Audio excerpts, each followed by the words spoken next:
Here, in what is now known as Iraq, lies what is commonly regarded by historians and archaeologists as the cradle of civilization. Between 3500 and 1900 BC, the fertile area between the Tigris and Euphrates rivers was the home of the Sumerian people. The Sumerians were one of the first cultures that built actual cities with streets and a street grid, almost like New York City, where you have, a square street grid. They invented cobblestones. They had a sewage system. They were taught in agriculture. The Sumerians also invented the first known writing system by using cuneiform script on clay tablets. In the 19th century, archaeologists exploring the ancient ruins of Nineveh discovered 22,000 of these clay tablets.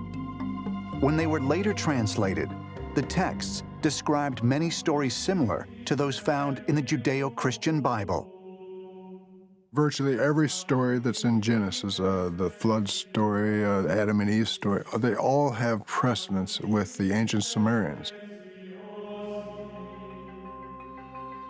In 1976, author Zecharia Sitchin published his own translations of the Sumerian texts in a series of books called The Earth Chronicles.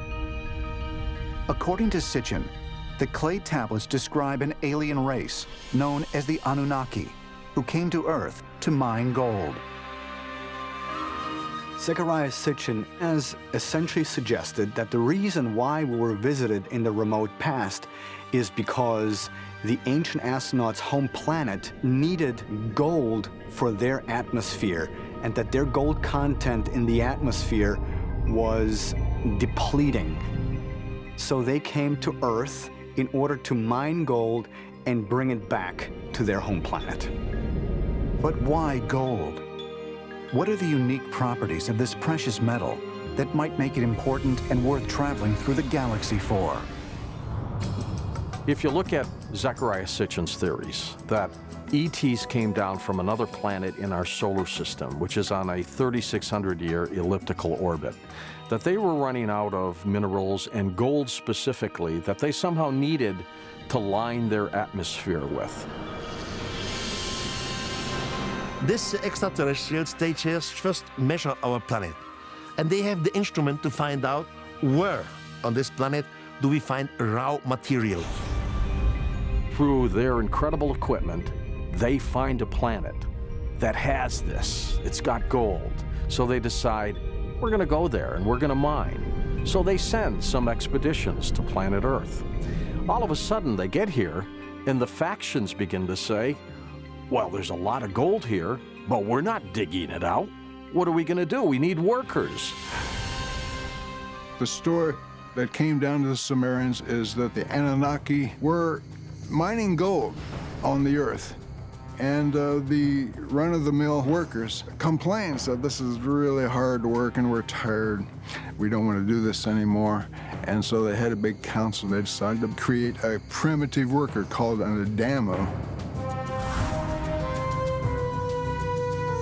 So they look at what is on this planet, and that is Homo erectus, and they say, well, they're not very intelligent, and they're not going to listen to us, so we're going to genetically alter them. The Anunnaki created humans as a slave species. According to Zecharia Sitchin, the Adamu were the first modern humans. They were created by the Anunnaki 450,000 years ago, when they genetically mixed their DNA with that of prehistoric man. They took one cell of one of these ancestors of us. They changed the cell by an artificial mutation. They changed the DNA code, what our genetics are doing every day. It's carved in their stone.